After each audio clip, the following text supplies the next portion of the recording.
Hello and welcome to the video lecture series on the chemistry of heterocycles. Today's topic is synthesis of five-membered heterocycles where there is only one heteroatom present in the ring. We will be discussing two such system synthesis.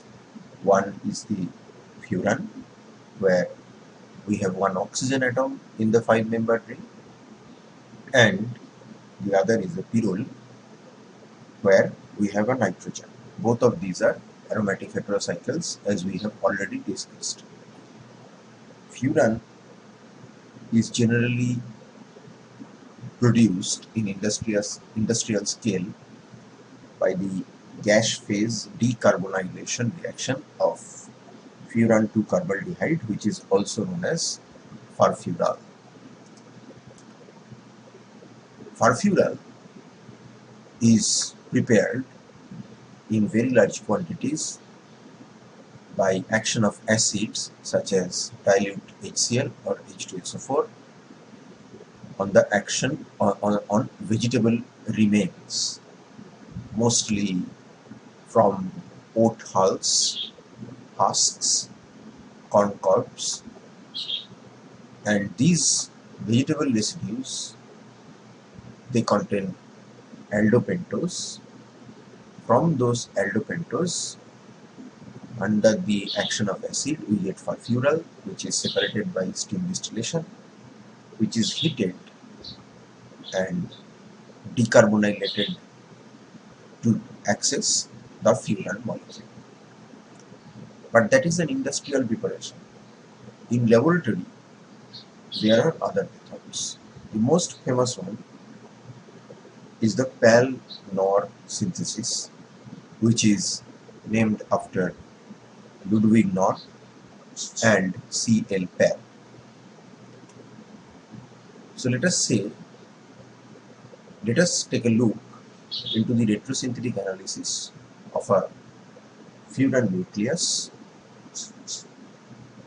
and see how the Paal-Knorr synthesis can be rationalized.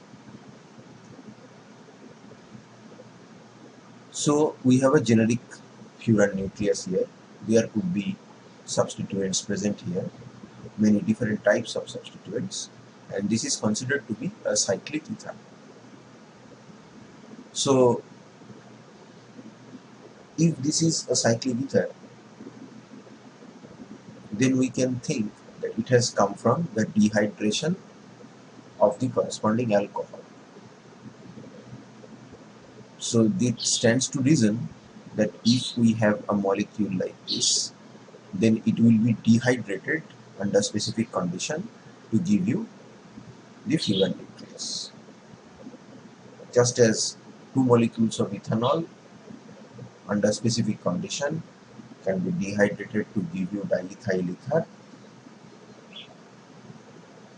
this ether will also come from this diol. But this is not actually a diol, not only a diol, is it? It is actually a bis enol, where bis means two.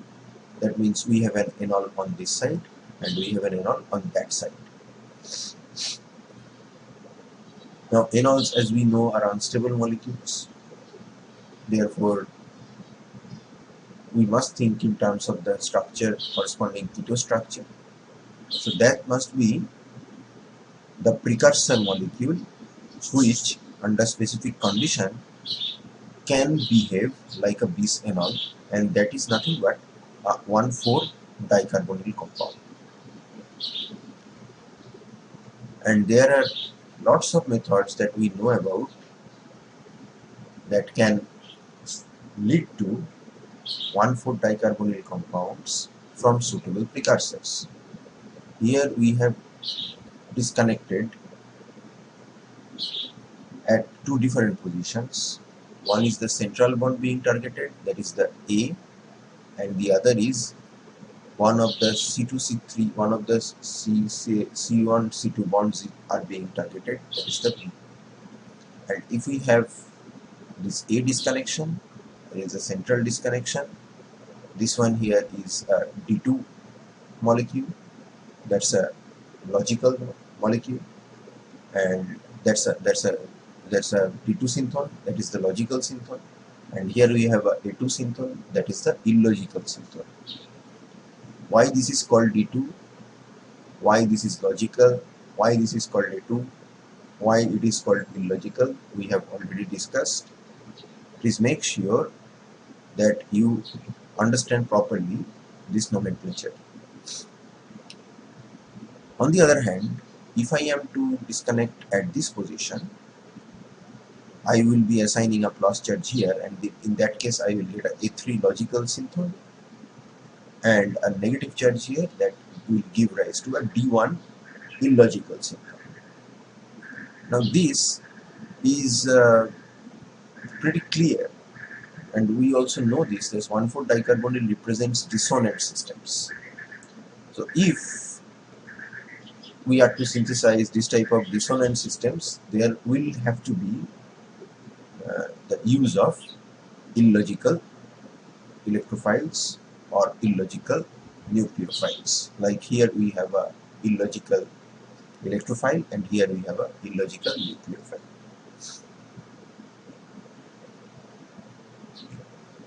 And suppose we manage to synthesize the 1,4-dicarbonyl. How does the dehydration reaction actually take place? Under the acidic condition where the dehydration is affected, this molecule at from any one given site, it will become the enol, and this enol will attack this carbonyl carbon intramolecularly to close the ring to afford a hemiacetal. And as we know, under this reaction condition, the hemiacetal can lose a molecule of water from these two positions to give you the target furan nucleus. So the success of the method will actually depend upon the availability of the suitably substituted 1,4-dicarbonyl compounds, because dehydration can be affected, aromaticity being the driving force. The key factor is to synthesize this one. We have extensively discussed in our previous semester how to make 1,4-dicarbonyl compounds. A number of methods actually exist. One is a Claisen condensation. The other is a Claisen condensation alkylation sequence using a alpha haloketone. Alpha haloketones typically represent the illogical A2 synthons. There are Friedel-Crafts acylation using the succinic acid derivatives. Unsymmetrical 1,4-dicarbonyl compounds are very popularly made by Michael reaction that uses nitroalkanes as Michael donors, and subsequent conversion of the nitro group into the carbonyl. So let's check how these methods can be used to generate the relevant 1,4-dicarbonyls, and from which we can access the furan nucleus. The first synthesis that we discuss makes use of the ethyl acetoacetate. Ethyl acetoacetate can be made to undergo deprotonation reaction in sodium diether, and if you take two such sodium salts of ethyl acetoacetate and treat it with one equivalent iodine in dry ether, we have an ampolon and followed by an SN. One of the sodium salts reacts with iodine, gets converted into the corresponding iodo derivative. Iodine is included here. So that changes its nature from nucleophile to it becomes now electrophile, and that's a illogical electrophile. Ampolon has taken place. The other remains as sodium salt and attacks the organoiodide in situ produced in the reaction medium to give you this 1,4-dicarbonyl compounds where two ethyl acetoacetate molecules have been joined by this sigma bond. This can be hydrolyzed and followed by decarboxylation by heating it with potassium carbonate and then acidify, then heat, so we get hexane 2,5 dione, and now this has to be cyclized, which is achieved by heating with acetic anhydride and anhydrous zinc chloride, and then from this predominantly acidic medium the 2,5-dimethyl furan is rescued by working up with aqueous NaOH and then distillation. The next one uses the strategy of the succinylation, and this we have seen partly in the Howard synthesis of naphthalene. So benzene, when it reacts with succinic anhydride in presence of aluminum trichloride in excess, followed by aqueous workup, we get the corresponding keto acid where aromatic ketone has been produced. Now this carboxylic acid group is converted to the corresponding acid chloride derivative by treatment with thionyl chloride, and this itself can act as a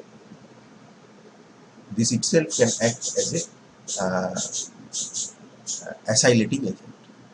So you have another Friedel-Crafts reaction in presence of anhydrous aluminum chloride followed by aqueous workup. You get corresponding 1,4-dione, where you have managed to include two phenyl groups on two sides of this molecule. Polyphosphoric acid, under heating condition, if you use polyphosphoric acid, we get 2,5-diphenyl furan. As we have seen here in this slide, that you can use as dehydrating agent, you can use sulfuric acid, you can use acetic anhydride that we have used in the first example, you can use phosphoric acid, polyphosphoric acid, paratoluene sulfonic acid, etc. All those agents can function as dehydrating agents. The next one is a Michael addition, and it gives rise to the unsymmetrical 1,4-dicarbonyl, which leads to formation of a furan where two different groups are on the two alpha positions. So here you have a nitropropane under basic condition reacting with methyl vinyl ketone to give rise to the corresponding Michael adduct. A McMurray reaction with TiCl3 will release the carbonyl group, convert this nitro into carbonyl, which is a heptane 2,5 dione, followed by treatment with acetic anhydride, anhydrous zinc chloride under heating condition, then again aqueous NaOH distillation will give you 2-ethyl 5-ethyl furan. So here are a few more examples, but this time we have directly taken the 1,4-dicarbonyls. You may want to think how these 1,4-dicarbonyls are actually being produced. There are lots of varieties. These are two aromatic ketones bearing bromo substituents. These are two aromatic ketones. One has a bromo substituent at the para position, one has methoxy at the para position. Here we have a methyl group on this side and an orthobromophenyl on that side. Here we have two heterocycle rings already present. That means one pyridine ring attached with the carbonyl carbon from its alpha position, and here also. Here we have one methyl and one cyclohexyl. Here we have one pyridine at this position, which will turn out to be the C2 or C3 or the C4 in the furan nucleus. Actually, it will be the C3. One parafluorophenyl, one parachlorophenyl. So again, cyclization gives you a highly substituted furan. One pyrrole ring and one methyl. Interesting reaction, because the pyrrole apparently does not react, and we get a furan derivative where cyclization and dehydration takes place, but this is only one of the products. I think that if you look deeply, there will be other products as well where the pyrrole has played some sort of role or has opened up the ring or something like some such reactions like that. This is a very interesting example. You have two cyclization taking place simultaneously. One is on the magenta part of this molecule and the other is on the blue part of the molecule, giving rise to two furan nucleus joined with one another via their beta positions. Extremely bulky groups are being present here. Highly substituted pyrrole with three tertiary butyl groups on the starting 1,4-dicarbonyl gives rise to this one. And finally, for your homework, I have this reaction where you can say that it is a Wilsmeyer reaction joining hands with Paal-Knorr synthesis or Paal-Knorr condensation, because the reagent is DMF-POCl3 and the reaction in spirit is a Paal-Knorr synthesis because it's a 1,4-dicarbonyl giving rise to this furan. The product is not a 2,5-dimethyl furan, but it also has in its C3 position a CHO group. So this should have an interesting mechanism. You are welcome to try for it. How is this reaction proceeding? So after the Paal-Knorr synthesis, let's focus on some other methods of furan, making furan nucleus. The way in which the industrial preparation of furan works, we have already seen that you need to make furfural. And this furfural is made from aldopenstose residues found in vegetable residues. So aldopenstose molecules conversion into furfural, that becomes mechanistically important, because if we understand that, then we can ourselves start with various intermediates involved in that pathway or the aldopenstose molecules themselves to make furfural or furfural or derivatives of furan from which furan can be synthesized. And after investigation, it was found out that the conversion of aldopenstose to furfural proceeds in this way. The first step probably involves a dehydration between these two positions, where you lose one OH from here and one hydrogen from here, and you get alpha beta unsaturated aldehyde. So that's your beta hydroxycarbonyl compound, and that's a typical aldol-like thing which can lose water molecule under acidic condition to give you the alpha beta unsaturated carbonyl. This is not a normal alpha beta unsaturated carbonyl because this is an enol, and therefore tautomeric change will give you beta gamma dihydroxy carbonyl compound. So with respect to this carbonyl, this is alpha, this is beta, this is gamma. So that's a beta gamma dihydroxy carbonyl compound. I have used the color blue to make distinction between these alpha beta positions, which is alpha beta with respect to the CH, and these alpha beta gamma is with respect to the keto. Further dehydration can proceed because we have a beta OH and we have alpha hydrogens. So we get gamma hydroxy alpha beta unsaturated carbonyl, which can now undergo cyclization to give you the corresponding hemiacetal derivative, and then under proper and suitable dehydrating condition, it will give rise to the furan nucleus, the furfural compound, where we have a CHO at the C2, aromaticity being the driving force of the reaction. So these two things, that means the beta gamma dihydroxy carbonyl compound or gamma hydroxy alpha beta unsaturated carbonyl compounds, these can function as precursors of furan. And you have to remember that the cyclization can only take place if the geometry of this double bond is cis, so that the CH2OH group and the carbonyl, they are on the same side.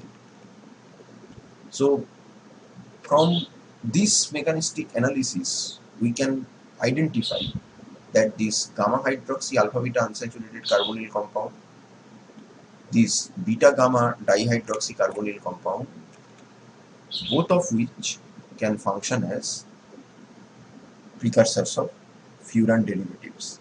And extrapolating one step further, the beta gamma epoxy carbonyl compound, which is basically the dehydrated version of the beta gamma dihydroxy carbonyl, that also under this reaction condition, acidic condition, can undergo cyclization reaction to give you a furan.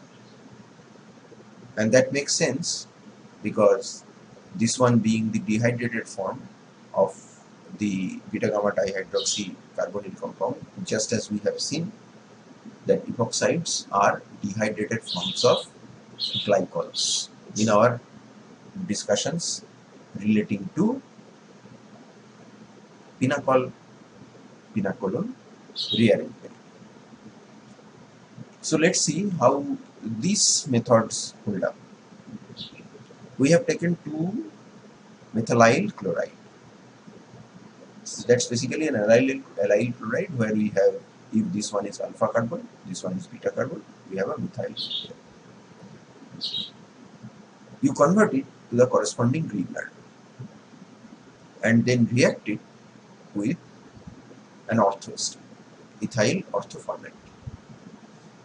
Make sure you remember how a Grignard reagent reacts with orthoester and what is the final product. The final product, as we should remember, is the aldehyde.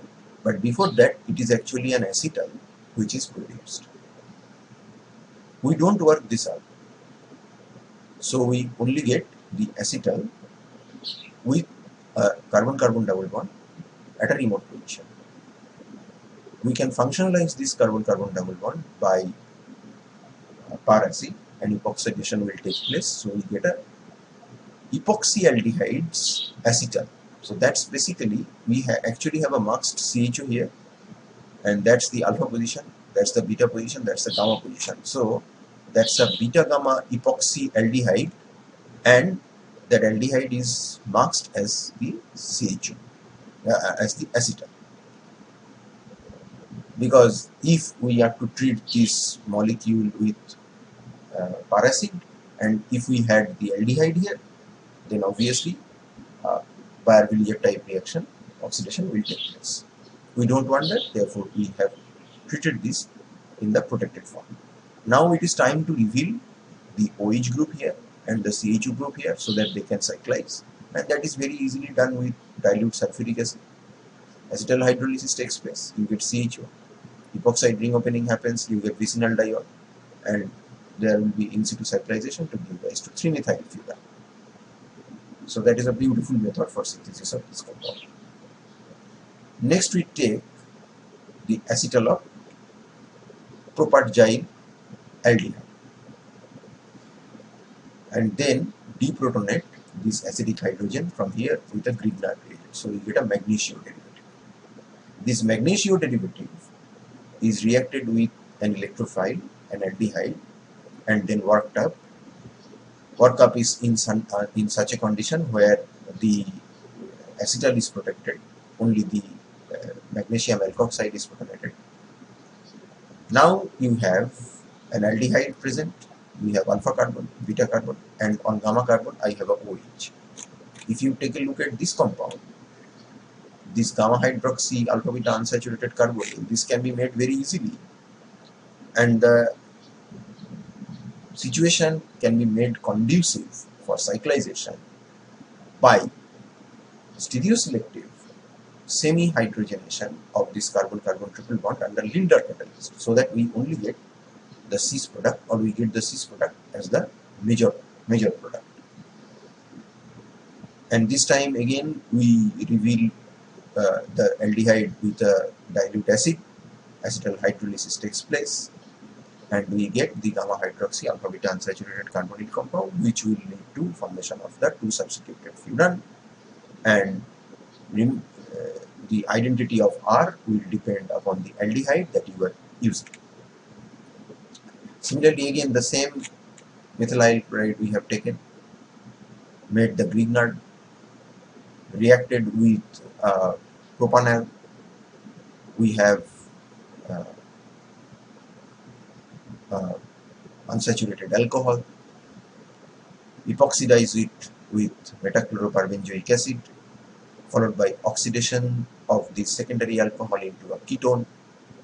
We have alpha, beta, gamma. So beta gamma epoxy ketone under toxic acid, under the influence of toxic acid, under heating condition, you get ethyl, 2-ethyl, 4-methyl, 2,3,4,4-methyl furan. And that mechanism is also interesting. You are welcome to try that. So if you take a deep dive into the furan skeleton and think how these methods are working, then you have a situation where there are 5 ring atoms arranged in this fashion. For the convenience of understanding, I have labeled the right side of the furan with blue carbons and the left side with red carbons. So if we think of making furan from 2 components, one of which will contain these 3 atoms and the other will contain these 2 atoms, then there may be 2 situations. One is that you have a negative oxygen attached with the negative carrying a negative carbon, both of which are nucleophilic in nature, and they are reacting with a 2 carbon unit where both carbons are electrophilic in nature. Or you can have a nucleophilic oxygen and an electrophilic carbon reacting with correspondingly electrophilic carbon and a nucleophilic carbon. So the 2 different ways in which you can disconnect this molecule can be rationalized in terms of the synthetic equivalents. So if you have a synthon where this oxygen is nucleophilic and that carbon is also nucleophilic, that basically represents an enolate. Recall that enolates are nucleophilic at the oxygen as well as at the alpha carbon, and therefore we can safely assume that this can come from a beta-keto ester. With that, we need to find out a reaction partner where these 2 adjacent carbons are electrophilic. Obviously, that requires Ampoulant type of situation, because normal polarity of a carbon chain is alternating polarity. One carbon is del plus, the other is del minus. One is electrophilic, the other is nucleophilic. But here we need electrophilic carbons on adjacent positions.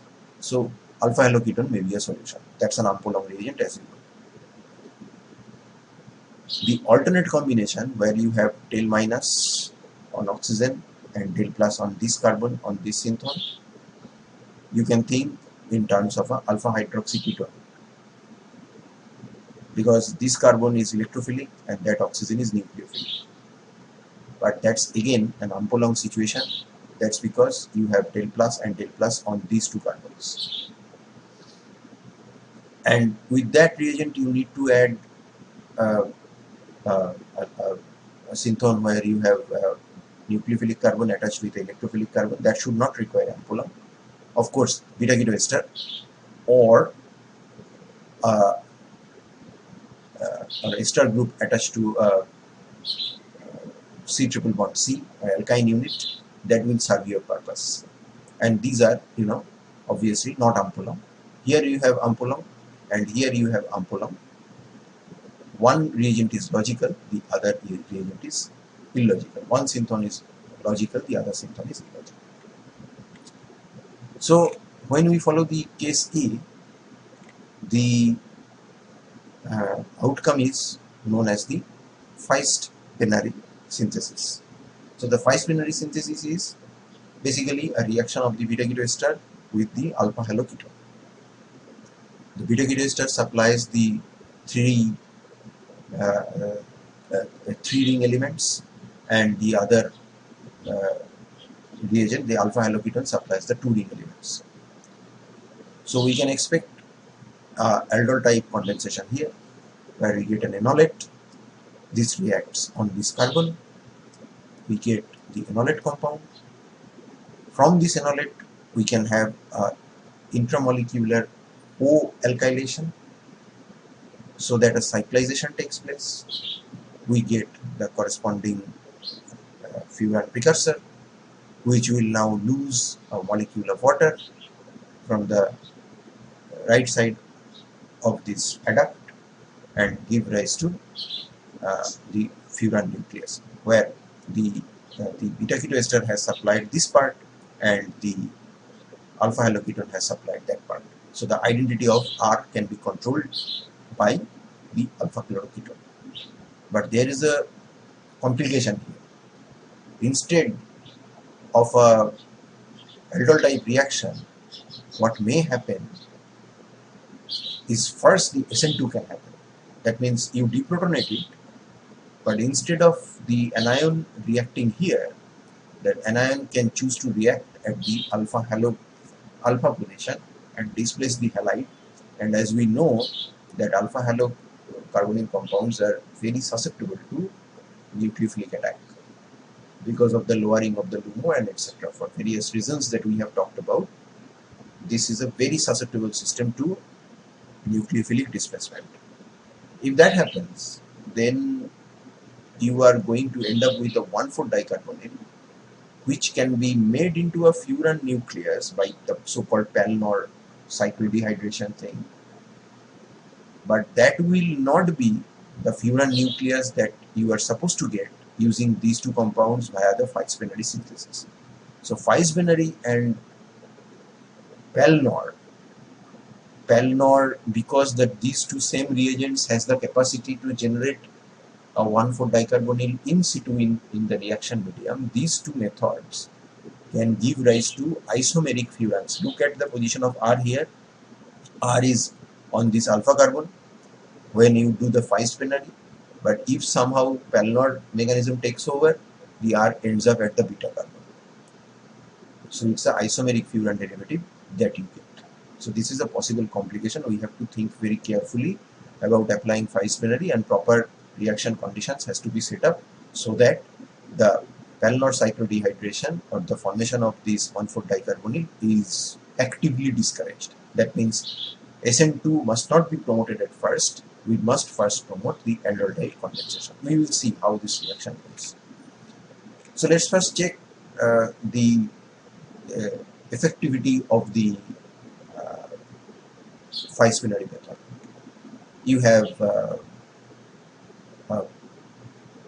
ethyl acetoacetate derivative reacting with chloroacetone under the influence of a basic medium, ammonia, and you get the corresponding furan derivative. Remember this, that you have to draw the alpha chloroketone in such a way that from the alpha carbon of the enolate, you are going to form a bond via aldol reaction with the carbonate carbon. So think in terms of that, and you will be able to find out in which positions this substituent actually ends up.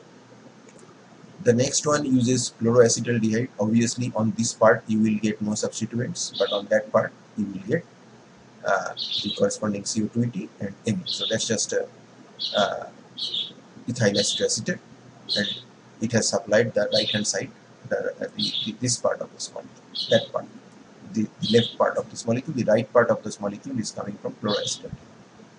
Chloroacetaldehyde is extremely difficult to handle. As you can understand, it's an extremely reactive molecule, and therefore it is generally reagent is available as hemihydrate like that. An elaborate and functionalized ethyl acetoacetate reacting with again chloroacetaldehyde gives rise to this substituted furan, which can be hydrolyzed followed by decarboxylation of the CO2 group so that we get functionalization at C1. Ethyl acetoacetate's derivative, where we have instead of methyl we have tertiary butyl group reacting with chloroacetaldehyde. Again we have CO2 at the C3 and the tertiary butyl at C2. This one is an aromatic substituent being present at this carbonyl carbon, again reacting with chloroacetaldehyde under pyridine condition. They have taken 5 days for the reaction to take place. These reaction conditions are pretty mild because chloroacetaldehyde itself is very unpredictable, and then working up with NaOH you get this compound. Again chloroacetaldehyde is made to react with this substituted ethyl acetoacetate so that this furan nucleus is formed. This one here is the active methylene compound. Instead of the ethyl acetoacetate and its structural variations, we are now using cyclohexane 1,3-diol and reacting it with 2-chlorocyclohexanol. You might want to think how this one is made and also how this one is made. So we use potassium hydroxide. You get a cyclization where one cyclohexane rings ends up on the left hand side, the other ends up on the right hand side. Again reaction with cyclohexane 1,3-diol with alpha chlorocarbonyl compound, which is itself derived from ethyl acetoacetate. Fiest-Benary reaction will give you the substituted bicyclic furan nucleus. For your perception and for your better understanding, I have made the portions of the relevant molecules red and blue. The red part denotes the synthone that is coming from C minus carbon O minus, and the blue part is coming from C plus C plus. Now the complications, possible complications of Fiest-Benary and Paal-Knorr or competition we have already talked about. These two methods actually are complementary, and we can use that to our advantage by tinkering with the reaction condition. These two has the potential to undergo aldol condensation, aldol reaction followed by intramolecular cyclization, that's the Fiest-Benary. But if you change the reaction condition, it may as well happen that the SN2 reaction will first take place and then 1,4-dicarbonyl will cyclocondense to give you the corresponding isomeric furan. So we have taken chloroacetone and ethyl acetoacetate. If we are to promote the aldol, the reaction is done in aqueous NaOH, which eventually leads to formation of the ethyl ester of 2,4-dimethyl furan 3-carboxylic acid. That's a 2,4-dimethyl furan and 3-carboxylic acid, that ethyl ester of that molecule. And because this chloroacetone molecule is a bis electrophile, that means it can undergo electrophilic attack at here, that is the aldol type reactivity that you were looking at, or the SN2 reaction on this alpha carbon. If you are to promote the SN2 so that the 1,4-dicarbonyl is formed first and then undergoes the reclosing in Paal-Knorr fashion, then you are changing the reaction medium from aqueous NaOH to ethanol sodium ethoxide, and you are using an iodide salt as a nucleophilic catalyst, because iodide is a better nucleophile than the enolate, as well as it's a better living group than the chloride. Therefore it generates the corresponding iodoacetone in the reaction medium in situ and promotes the nucleophilic substitution reaction. And the final product is obviously the methyl has changed its place. You have the ethyl ester of 2,5-dimethyl. Here it was 2,4-dimethyl. Here it is 2,5-dimethyl 3 furan 3-carboxylic acid, ethyl ester of that acid. Now, in aqueous medium, the aldol reaction is favored and Fiest-Benary reaction takes place. In alcoholic medium, in presence of the nucleophilic catalyst iodide, the first step is SN2, which leads to formation of the 1,4-dicarbonyl, and that undergoes subsequent acid catalyzed dehydration to give you the furan. When we compare the two first steps, that is aldol and the potential SN2, then we find that the aldol, in case of the aldol, the extent of charge dispersion is kind of less compared to that of SN2 on halide. That is, the aldol TS is where the charges are like more concentrated in the relevant positions, whereas in the SN2 the charges are kind of dispersed. Therefore, the aldol TS is more polar compared to the SN2 transition state, and therefore deliberately making use of polar aqueous medium, we have favored aldol type reaction in one case, which eventually leads to the Fiest-Benary synthesis, and we have also used less polar ethanol medium in the other case, along with taking the help of the nucleophilic catalysis to promote the SN2 and suppress the aldol. So it's all about making a little bit changes, tinkering with the reaction conditions that can alter the outcome and give rise to the two different isomeric furan derivatives. All these molecules have been set as target molecules in your university papers. So you must be careful in choosing these reaction conditions where you are thinking in terms of making them. Now let's go to the method where we have the other possibility. That means you have a three atom fragment where oxygen is nucleophilic. Oxygen is by default nucleophilic. There is no way that you are going to put an electrophilic oxygen here. But instead of the Fiest-Benary thing where you have a del minus nucleophilic carbon here you have an electrophilic carbon. Obviously that complements that the other synthon where you have a nucleophilic part attached to the electrophilic part. Obviously this can be coming from alpha hydroxyketone, which is an acyl ion, and this one, as we have already discussed, an ester group attached with an alkyne or Biragito ester. Say for example, we have taken acetoin reacting with the substituted ethyl acetoacetate, giving rise to the furan derivative. This one here is the acetoin, yet another ethyl acetoacetate derivative, another furan derivative. Here we have a benzene ring attached to the carbonyl carbon acetoin, so phenyl ends up at the C2 position. Benzoin is reacting with diethyl acetylene dicarboxylate, and recall and note that when the cyclization will happen, it may so happen that this will attack here, so it will end up with the negative charge here, that negative charge will go here, and this will become an OH. You don't really need to dehydrate here because you already have a double bond placed here. So the oxidation level of these two carbons is adjusted in such a way that the dehydration step you can avoid. Not so here, because when you are dealing with this type of reactions, this one is reacting here, so you get a OH here, and when this one is reacting here, you get a OH here. So you need to dehydrate once here and once there. The mechanism will not be such that there will be two dehydrations taking place simultaneously. One dehydration will precede the other, but you need to dehydrate from the right hand side of the molecule and from the left hand side of the molecule. You need to dehydrate, but the dehydration step can be completely avoided if you use this type of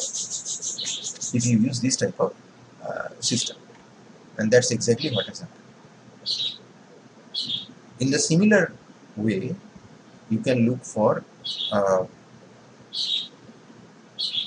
an acetoin reacting with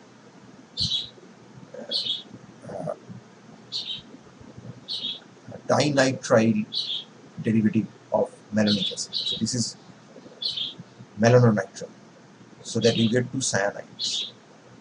The beauty of this reaction is that when the combination is done, this oxygen combines with this carbon, this one ends up as a NH2 group, and this CH2 combines with this oxygen, this carbon, so that you get a OH here, and which can be dehydrated. You have a alpha amino furan derivative, and that is in fact uh, not not a very stable thing. It's actually very prone to oxidation and therefore very difficult to store.